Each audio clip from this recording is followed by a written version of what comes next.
नमस्ते। पड़ोसी देश पाकिस्तान में आर्थिक संकट के बीच फिर खलबली मच गई है। आयात प्रतिबंधों को कड़ा करके डॉलर बचाने की कोशिश कर रहे पाकिस्तान को बड़ा झटका लगा है, जिसके बाद देश का विदेशी मुद्रा भंडार खतरे के निशान पर पहुंच गया है। अगर पाकिस्तान को जल्दी ही कोई मदद नहीं मिली तो यहां फिर से आटे, गैस और पेट्रोल के लिए कतारें नजर आएगी।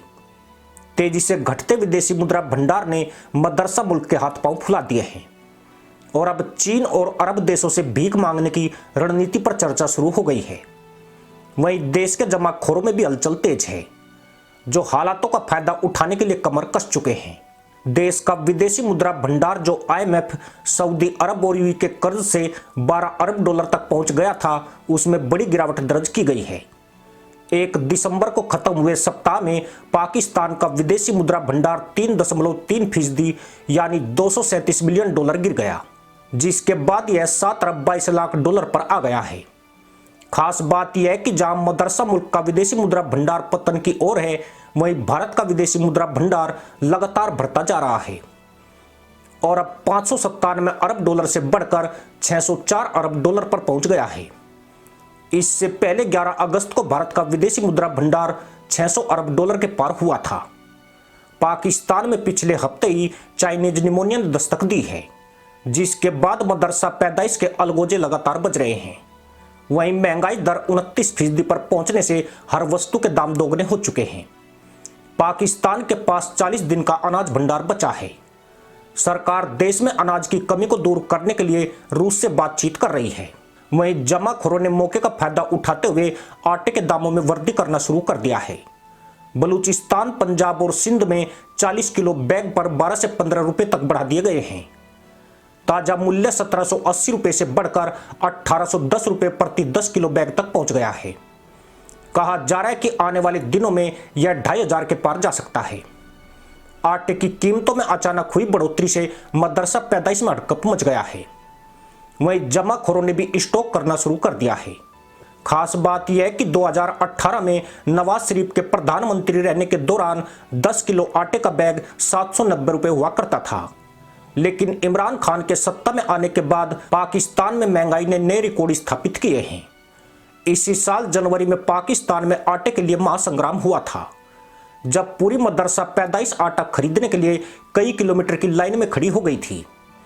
इस मारामारी में कई दर्जन जाहिल हुरों की तलाश में निकल भागे थे, लेकिन एक बार फिर से वही हालात बनते नजर आ रहे हैं। 2 गेहूं उत्पादक प्रांतों पंजाब और सिंध में अनाज का स्टॉक खत्म होने के कगार पर है, जबकि गेहूं की नई फसल फरवरी महीने के बाद आएगी। ऐसे में सरकार पर गेहूं के आयात का दबाव लगातार बढ़ता जा रहा है। वहीं पाकिस्तान का विदेशी मुद्रा भंडार भी गोते लगा रहा है, जिससे सरकार के सामने चुनौती खड़ी हो गई है। पाकिस्तान अपनी खपत की जरूरतों को पूरा करने के लिए पिछले कुछ सालों से गेहूं का आयात करता आया है, जिसका बड़ा हिस्सा रूस और यूक्रेन से आता है।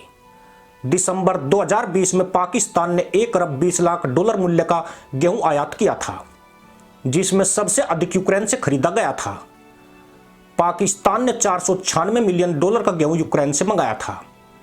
इसके बाद रूस से 394 मिलियन डॉलर का गेहूं आयात किया था, जबकि इस बार यूक्रेन युद्ध ने उस आपूर्ति को पूरी तरह बाधित कर दिया है। वहीं इस लड़ाई की वजह से यूक्रेन और रूस के गेहूं उत्पादन में भारी कमी आई है। पाकिस्तान में गेहूं का वर्तमान मूल्य 4400 रुपए से लेकर 4750 रुपए प्रति 40 किलोग्राम तक पहुंच चुका है, जबकि पाकिस्तान सरकार द्वारा गेहूं का समर्थन मूल्य 3800 रुपए प्रति 40 किलोग्राम है। वहीं चीनी के दाम भी बढ़ने शुरू हो चुके हैं और 1 किलो चीनी 139 पाकिस्तानी रुपए पर पहुंच गई है। पाकिस्तान ने रूस से गेहूं आयात के लिए बात चलाई है, लेकिन रूस ने अभी तक निर्यात के लिए हरी झंडी नहीं दी है। मजे की बात यह है कि पाकिस्तान अपने यहां समर्थन मूल्य से भी अधिक दाम पर रूस से गेहूं आयात का ऑफर दे चुका है। इसी साल जनवरी में पाकिस्तान ने रूस से 4,50,000 टन गेहूं आयात किया था, जो प्रति टन 41,000 रुपए की दर पर गवादर बंदरगाह पहुंचा था। पाकिस्तान के लिए बड़ी मुसीबत यह भी है कि उसकी आर्थिक स्थिति नाजुक बनी हुई है। विदेशी मुद्रा भंडार में चूहे कूदने शुरू हो चुके हैं और देश का निर्यात नाम मात्र को रह गया है। ऐसे में गेहूं आयात पर डॉलर खर्च किए गए तो कर्जों के सूद की अदायगी में मुश्किल खड़ी हो जाएगी। देश के कार्यवाहक पीएम पिछले दिनों ही यूएई से भीख मांगने पहुंचे थे, लेकिन उन्हें खाली हाथ वापस आना पड़ा है।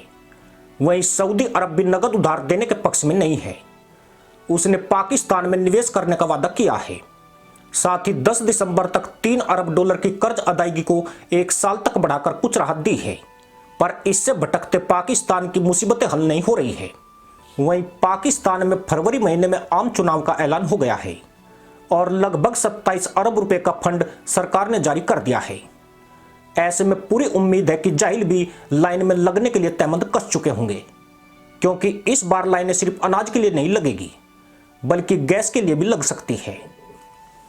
इसी के साथ अनुमति दोस्तों, जय हिंद, वंदे मातरम।